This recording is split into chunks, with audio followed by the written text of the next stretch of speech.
Hey everybody, welcome back. The Bad Pennies are back. I am Sho, and this is my friend Alan. Hey, so we're going to talk about something that Mr. Sho has been after me about for a while, and it turns out he's not alone, because a lot of the men that are in circles that I work with have been asking about this too, which is the father-daughter relationship. Right, we talked about fathers and sons already. And a lot, actually, and I know that that's something that's always important to men, but for you men that have daughters, you know, your relationship with your daughters are important as well. It is, and important to the world. Yeah, and important to the future of the world. So let's get in it and talk a little bit about the father-daughter relationship. Let's do that. Yeah. So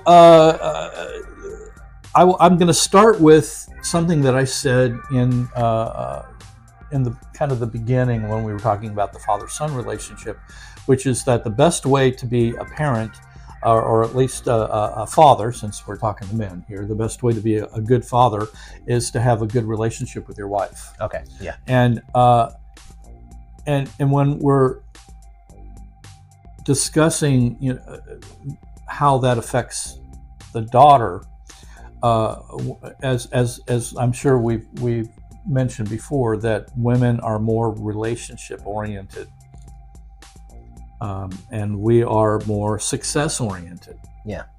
And it's not wrong. There's again, we're not saying this to be judgmental about anybody or anything, because women can be very, very successful and men can be amazing in relationships. So it's not to diminish anyone or the way that we are, but in general, as far as our successful roles and historical roles with each other, women have taken more of a relationship oriented role, and men have taken more of a success protector, provider kind of role. All right, understandable. And in order to be good at those roles, men have developed certain skills and ways of being, and women have developed certain skills and ways of being. Okay. And one of those skills, of course, is relationship. And you know, for every 10 men that I know, all of their relationship skills added together, I don't think even come close to a single woman. So I know, and hopefully we'll get a whole bunch of thumbs up and thumbs down for that one too. So, but and again, that's just, you know, conjecture. But just for the sake of where we're going here, let's just agree that in general, women tend to care more about relationship than men do. Okay. And it's not that men don't care about relationships, it's just that it's much more of a priority.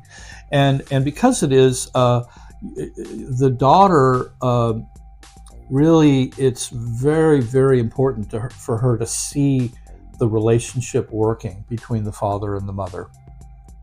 So your relationship with your wife will teach your daughter a lot about relationships, and how you conduct yourself as a man in that relationship will give her a role model.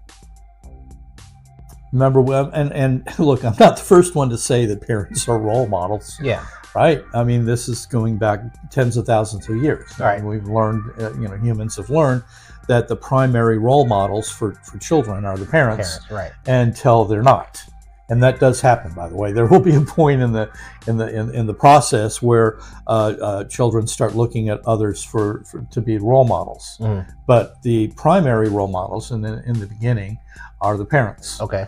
And in development of the brain, of the human brain, after we're born, it develops very, very quickly, and it absorbs literally everything around it. I mean, it's so pliable and quick to learn stuff that it notices everything. Even before a child can speak, it's already very, very aware of the relationships and its environment and personalities, even, and all kinds of things that they're still discovering, that it's like greater than they ever thought. Okay. All right. That how much babies absorb even in the first 3 or 4 months. And it's a bonding time, specifically with the mother. When children are born, the mother who takes a primary parenting role with children needs to bond with them, and so that puts the father, kind of on the outside, or at least secondary to the children, and including daughters, of course. And so the mother-daughter bond is formed, but it doesn't mean that you're out. It doesn't mean you're totally out. It just means that you're not primary anymore. That you're not. That you're now taking sort of a secondary role in that process, and so which is why you do what we've been telling you all along, is that you take care of them. You provide for them. You make sure that they have everything they need, that they're secure, that they're safe. So you do your job. Right, you do your job, and you can do this not just by being successful, because if that's all you did, it's not enough. Because I know a lot of very, very successful men. In fact, most of the men that I know that have hit, at least financially, the real high end, where we're talking 7 figures and up, almost all of them are divorced. Almost all of them. So the money isn't the determining factor as to whether your relationship and your family is successful or not. Okay. So it's more than that. It doesn't hurt. Okay, so making money doesn't hurt, but it isn't the determining factor as to where how healthy things are at home. And so one of the things that you can't lose sight of is your role in the relationship, and taking care of your family, and making sure that again, that it is a safe environment. And since we're talking about father-daughters, we're talking about again, women are very facile when it comes to dealing with their emotions. Men tend to be I would say less facile, but I mean, we kind of bumble over our emotions, right? In fact, they often get in our way. We stumble over them, and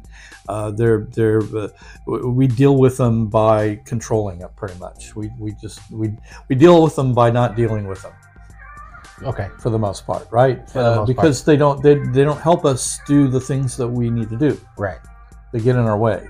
Whereas for women, they tend to do the opposite. They actually help them do the things that they need to do when it comes to taking care of children and relationships and marriages and things like that. They're actually very very beneficial. Okay.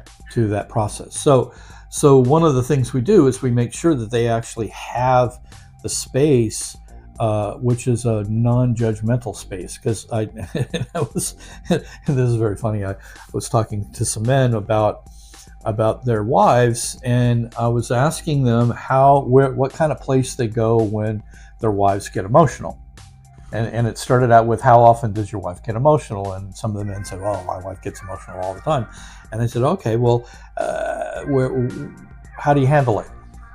How do you deal with your wife getting emotional? And so it kind of came up with like, oh God, there she goes again. Oh, how long is this going to last? Does she have to get so emotional? See, we get very uncomfortable when women get emotional. And that's actually not a good place to go. That isn't supporting them, isn't taking care of them. And I'm not saying you have to get emotional with them. That would be the worst thing that you can do. So what you do is you go to a very non-judgmental space, knowing that that she's getting emotional because she feels safe to do so. And as a husband, and since we're again talking, we're not off track with the father-daughters. Don't worry, we're gonna tie this up. But your job is to make sure that this environment is conducive for her and safe for her to be feminine, because there's very few places in the world that women can be really fully feminine, because it's dangerous. It's a huge risk. Even being in a relationship with a man she's taking a risk. She's risking herself, and to be emotional and to open up and be vulnerable and feminine is a risk. It's a huge risk. So if she's doing that, it it's good information, and it tells you that she's safe, that she feels safe enough to have her emotions and to express them. Okay. And you want to, because in that process you'll learn about who she is. You'll discover, who she is underneath her strong part, because the women have they're incredibly strong, they're capable, they can do pretty much anything a man can do, and most of it better. And I would arguably say that that they're smarter than we are in almost every way.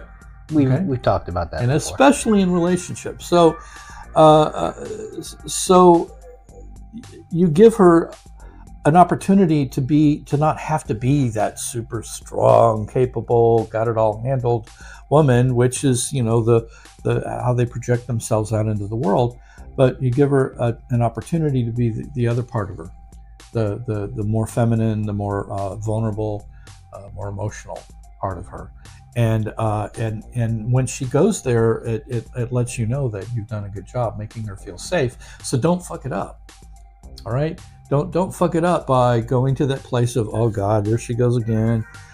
How long is this going to last? You're looking at your watch while she's teary or emotional. Okay. And but just know that you've done a good job and you've provided the space for her, and continue to be non-judgmental about it. So let those emotions pass. Now you're doing this to show your daughter that it's safe for her too. Yeah, and see, now that's where I'm going. That's where I want to go, because right now you just given me an example of being in a good relationship with your wife makes you a better example of what it is for your daughter. And it is your job. Yeah, but what I'm hearing you say right now is to let my wife have the freedom that she wants to be the example that my daughter is going to see. Yes, and that she will look for a man who will do the same thing for her. See, when she grows up, one of the things, by being this way with your wife, by being a really good husband, by providing, being a man with high standards and honorable, and providing a safe environment for your wife and your children, by being unwavering and powerful, and again, and I can't say it enough, just creating this environment, this non-judgmental environment that's safe for them, that will show her the kind of man that she's going to look for when she leaves home, if she's gonna get married, okay, or get in a relationship with a man, okay, that it will show her what to look for and what she won't put up with, right? That what's desirable and what's not desirable in a man that will come into her life eventually, right? Okay. So that's one job. That's one big part of it. But I'm sure you've got more questions about some of the ins and outs of parenting a daughter. I just want to know more about the direct relationship between father and daughter. Okay, well, we're going to talk about that. So okay. that is a direct. By the way, you think that's indirect, but it's not. It's incredibly direct. And from their perspective, it's direct. Okay. All right. The relationship between the father and mother is direct. Can't be more direct. She is watching it. She is checking it out all of the time, and she will even play the two of you against each other if she can, just to see how it goes. All right, to try to get her way. Okay. Right? So it's another reason that you have to present with both boys and girls really a unified front. You can never. It's very detrimental to children to have a divided front. Right? Because then they're just playing the two of you against each other, and you're not really being an example of a good relationship, because a good relationship is going to have a unified way of doing it. So that means you've got to discuss with your wife how you're going to handle these things. Okay. Generally, she'll tell you how to handle it, and that's how you're going to handle it, right? In most cases, she's just going to tell you how this is going to go, and you're just going to say, okay, okay, no problem, and then you do it, right? Yeah. So, but father-daughter, okay, so the direct relationship. So there's a couple of things. One is that you can never stop loving her. You have to love her unconditionally. Of course. I know that's a duh, but look, it's much harder to do when she's misbehaving. Okay. Okay. Okay. Here's the thing. I mean, I know all of you going like, "Oh yeah, I love my daughter." Yeah, but how much are you loving her when she's doing shit that you don't approve of? When she's testing the waters? When she's pushing the boundaries? When she just does some really stupid shit? And children do stupid shit. Well, that's how they figure shit out in the world, right? They but make you mistakes. don't turn off love. Well, that's the whole thing. Some people do. And that's one of the reasons we're having this podcast, is to remind you that you can't turn it off. It's not a spigot. It's not a water faucet that you can turn on and off as you feel, right? Okay. It is an unending flow. And so but what happens is you'll take vacation, so you'll forget and you'll get involved. And men, typically have a difficult time doing more than one thing at a time. Okay. Right? So you get all focused on your business or whatever, and you turn the love faucet off, both with your wife and your daughters, and you can't do it. You can't do that and be a good father, and have that relationship with her, because eventually that relationship has to end. Or we'll talk about that in a minute too. But and when I say end, I don't mean that you never talk to her again, but the daughter-daddy relationship has to end at some point in order for her to have another man in her life, because you can't really have two men in the relationship at the same time. Okay. And a lot of fathers and daughters make the mistake of continuing to have that kind of relationship that they had, when they were little girls and teenagers growing up, and they continue that into their 20s and 30s, and it actually messes up. It gets in the way of a good adult relationship that she may have with another man. So you have to get out of the way of that. But we'll talk about that in a minute. Okay. So again, no withholding. No withholding. No withholding. You when she does stuff that you don't approve of, you can't withhold the love. That's not the way that you parent a daughter. Well, you still have to correct her for the things that you agree with, okay, right? so now we're going to talk about that. We're going to talk about the corrections. Okay, so there are times where consequences have to be applied. All right, not implied, applied. And applying a consequence has to come with a caveat. Such and as? The caveat is that it never consequence her unless there's a lesson in it for her. Okay. There has to be a lesson. Otherwise, what happens with giving her a consequence for a particular behavior without the lesson is punishment. And you should never punish your daughter or your children in general. It's got to produce a result. It's got to produce a positive result. Okay. And so I would even say never give her a consequence if you're emotional. If she's pissed you off, then you're gonna have to let it go until you can get past the emotion, because you'll have a tendency as a man to punish rather than give her something that will actually produce a positive result for her. Okay. So that's one thing. Okay. So that's two things actually. So only consequences that provide a lesson or a positive result, and that you never stop loving her. Okay. Never withhold the love for any reason. Right. No matter what she does, you don't withhold the love. That she needs to know that love will never get turned off. Okay. That's an important foundation, and it will be an important foundation for her whole life, actually. Right? Because she'll eventually, want to marry a man who never turns the love off either. Okay. Yeah. So you got to show her that it's possible that that love is never withheld. I hear you. Okay. And the next one, then this is kind of the more difficult one, is that you got to take some risks with her. Such as? Well, are we saying like? Well, we're going to test her boundaries. Yeah. Or the things she's capable of? again, It just depends on, the personalities and, what age they are. But, you can do things with her, take her to things, concerts and stuff like that, taking some risks with her. You have to make sure that whatever you do with her, that your ego isn't engaged.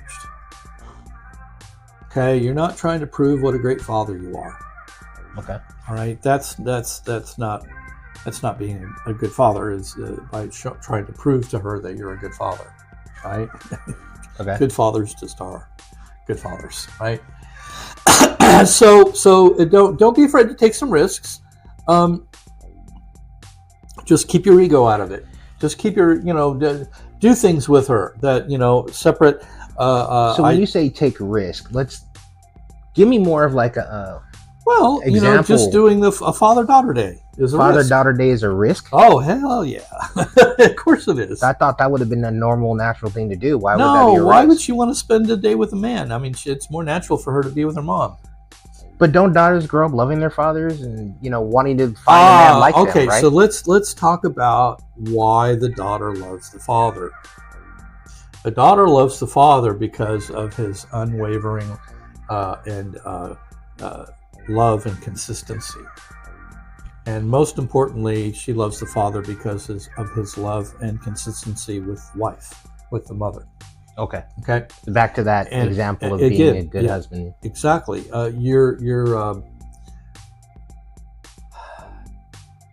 Again, just like any relationship with a woman, we're so different that we don't really understand each other much, and it's just as true with daughters. Just because she's your daughter doesn't mean that she's going to understand who you are as a man, but she does see your actions. And to take her on trips and spend time with her is going to be a risk, because you're dealing with again a kind of a foreign creature, right? Female, male, female, and so it's okay. It's okay, because you're going to learn stuff from each other. And that's part of the risk. What are you going to learn? You don't know what you're going to learn. You don't know what's going to come up. And especially with teenage daughters, there's going to be a point where they may not even want to have anything to do with you, right? Yes. Exactly. So you've been through that, sort of. Yes. I don't know. I mean, my relationship with my daughter, I think, has been a pretty good relationship. Mm-hmm. I think as she's gotten older and wanted her own independence, it's kind of, I wouldn't say it put a strain on us, but, things are a little bit different now. Mm-hmm. She's older, and I got to recognize the fact that she's older. And she's older. And here, again, as I said, with boys, after like 15 or 16, your parenting days are done. Okay. You got to stop parenting. In fact, the younger they are, the more parenting they need, of course. But the older they get, the less parenting until they don't need any. The best you can do is be a guide. That's it. And only when they'll allow you to be a guide. But and that's one of the things about having that father-daughter relationship is that, I mean, you're guiding her in more of a hands-off approach, right? Compared to raising a son. A lot of what a man does with a son is hands-on. A lot, up until a point. Again, there's going to be a point where he's going to reject. The son will reject at a certain age. Yeah. But a daughter, you're never really in a hands-on situation with a daughter. No, you can't be, because of just the nature of the relationship between male female dynamics. Because the dynamic is pretty much polar. Right. So, but you still got to teach a daughter how to have things like consistency and discipline and stuff like that. And you do it by you being disciplined and you being consistent. So just be the example. That's it. You are the example. That is probably the best way to. And look, and whatever does happen, don't take it personally. Okay, however she feels. And if your wife's angry at you, she may enroll the daughter to be angry at you too. We've got that happening in some of the relationships right now. Just for any mothers out there, don't do that. Don't do that to your children, and certainly don't do that to your relationship. Yeah. If you're angry at your husband, then work it out. work it out, but don't put it on the children Okay. to enroll them into your position, because that's what people do. That's all. They get in their egos and they want to enroll others into their position to make themselves feel better about their position. But all the while that everything's falling apart and you're causing a lot of damage. So avoid doing that. But as far as whatever does happen, you can't withhold the love. So it's unconditional, and it continues to flow regardless of whether she's happy with you or not happy with you, whether your wife's happy with you or not happy with you. It's immaterial, really. The job is still the same. So you know that the kind of man that you would like to have your daughter marry. So be that kind of man. Okay. All right. That you have to be that kind of man, because otherwise, how would she know? Okay, fair How enough. would she know? Otherwise, you she's need to just be gonna the measuring confused stick and- that she measures other men. Oh, absolutely. By. Yeah, absolutely. You are definitely the Okay, that's measuring enough stick. pressure right there, guys. Yeah, well, and look, know that your relationship with the men in your life will have an effect as well. Yeah. She will see that. She will see the quality of the relationship you have with men, and also the status by which your men see you. Because if your men see you, in a high status way, that's how your wife will see you as well as your daughters. They will see you in a high status way, and again, they will look for men who have men in their life that are high status, that are successful, but also are caring and disciplined and honorable, and all of the qualities that of the kind of man that you would want your daughter to marry, right? Okay. So you got to be that. Again, with all things, in the dynamic between men and women, you've got to be careful again, about the battles that you choose to fight with your daughter, right? Maybe it's better to just let the wife fight the battles with the daughter, right? Okay. Because she understands that. So you're going to have to accommodate them, right? You're going to have to maybe compromise from time to time, and accommodate them, and listen to your wife. I mean, that's really, and when in doubt, what to do with your daughter, talk to your wife about it. Yeah. Okay. Because she's going to have probably a better idea about it than you will. Okay. So and look, one last thing about this dynamic, and this applies to both raising boys and girls, especially when they're really young, is know that one of the important jobs, one of the really important jobs you have as a father, is to provide great memories for your children. Yes. All right. Great memories provide a foundation that will help them get through life. Yeah. Especially difficult times. Okay. Down the road, right? And not just the major memories, it's the little things also. Oh, it's the everyday things that matter. All of it, and the counts. major milestones, and the milestones, family vacations, and all that stuff. The vacations, the things that you do every day. It's the way that you whistle while you're doing the dishes and stuff like that. All that stuff kind of matters. Exactly. I get that. Yeah. So be aware of that. Be aware of the fact that one of the jobs that you have is to provide great memories. Okay. Yeah. And I mean, I don't know and about I've you, heard, but I I've still heard about remember. that. I still have great memories. When I was a really little kid. Yeah. With my family and times even into being a teenager. We used to have in the summertime when we were out of school, during late high school and early college, we would have a card game night. With your family. Yeah, we talked about that before. Yeah, it still is one of my favorite memories. Yeah, and it's good to have. I mean, as an adult, you always remember yourself as a kid. A lot of people think that you like lose childhood memories. You don't.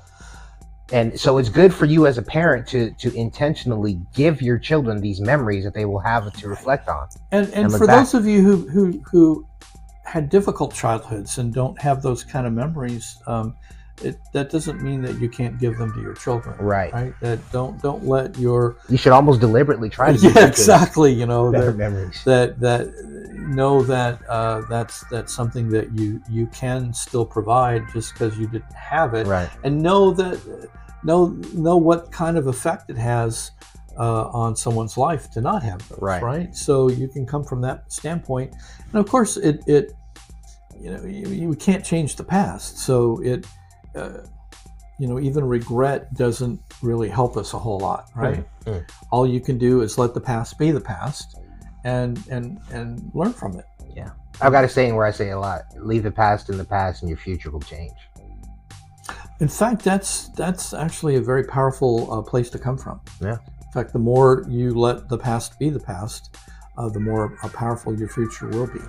There you go. Okay. So let's recap real quick before we end this episode. Several things. Take some risks. Take some risks. No ego. Okay. Right? Keep your ego out of it completely. Okay. Make sure that if you give her, if there's a consequence, that it is A lesson. that has a positive result.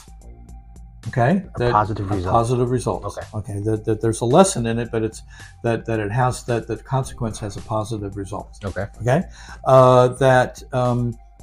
That you have to love her unconditionally, and it never stops flowing. Okay. Right. That no matter what she does or what happens, that you still love her, and that you communicate that, and just be the disciplined, honorable, Protector. committed, successful, consistent provider, protector, as a man. Okay, as an example of a man. Yeah. And make sure that you do everything that you need to do to have a good relationship with your wife. Do those things, and sometimes those things are uncomfortable for us, but you don't really get a choice when you're married and raising children. Right? It's part of the deal. You know, that you have to surrender to. Okay. Okay. Got it. Excellent. Hope you enjoyed that, everybody. I hope so. Yeah. Give your daughter a hug. Give your daughter a hug. And we will be back. Bad Pennies. Absolutely. We noticed, we were just talking a little while ago about the fact that on some of the podcasts we've gotten a couple of thumbs downs here. Yeah. And which is great. You know, it doesn't. It's good to know what you're thinking, but when you give a thumbs down, again, add a comment. Yeah, just let us know why. Yeah. Let us know why. Maybe you know something we don't know, or maybe that it keyed off something that we can address. Yeah. Directly for you. Let's talk. And it's not about convincing you to think the way we're thinking. It's just about having an open discussion, an open dialogue to see where things are at. So if you don't like something, it's cool to give us the thumbs down, but tell us why. Yeah. And if you give us a thumbs up, tell us why as well. Yeah. Just having an interaction. It's just, to me, it's just kind of. And I hate to say this, and maybe we'll get some thumbs down for this too, but it's lazy. To just hit the little button, thumbs up or thumbs down, is lazy. So I encourage you to go beyond that, to go beyond your desire to take the easy path. Yeah, we're gonna talk about some tough things, and it's okay for you to agree or not disagree with what we're talking about. Let's open it up to discussion. Let's have the dialogue and grow. And maybe we'll all learn something, right? Yeah. We don't think that we're right about everything. Yeah. We put things out there to the best of our where we're at in our lives, and it doesn't necessarily mean that it's the only way to think about things. So and we're very clear about that. It's one of the ways that we help make the world a better place. Exactly. Especially having that open dialogue. Yeah. So I just wanted to get started with that.